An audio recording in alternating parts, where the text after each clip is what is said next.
Memories are very very special in our lifes. మీరేమంటారు? అవునంటారా? కాదంటారా?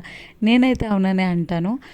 సంవత్సరంలో కొన్ని రోజులు ఎన్ని సంవత్సరాలు గడిచిపోయినా కానీ మనకు అలా మైండ్లో ముద్ర వేసినట్టు గుర్తుండిపోతూ ఉంటాయి కదా. అలా నాకు కొన్ని కొన్ని గుర్తున్నాయి. వాటిలో ఒకటి నా చిట్టి రాక్షసి బయటకు వచ్చిన రోజు అనమాట. లాస్ట్ ఇయర్ నవంబర్ 23 నా చిట్టి రాక్షసి బయటకు వచ్చింది. ఆ రోజుని అసలు ఎప్పటికీ కూడా మర్చిపోలేము. ఏంటంటే మేము లాస్ట్ ఇయర్ ఈ టైంకి మేము హాస్పిటల్లో ఉన్నాం కదా. మా డెలివరీ కోసం హాస్పిటల్కి వెళ్ళాము. ఈవినింగ్ వరకు ఉంచి నాకు ఈవినింగ్ ఆపరేషన్ చేశారు.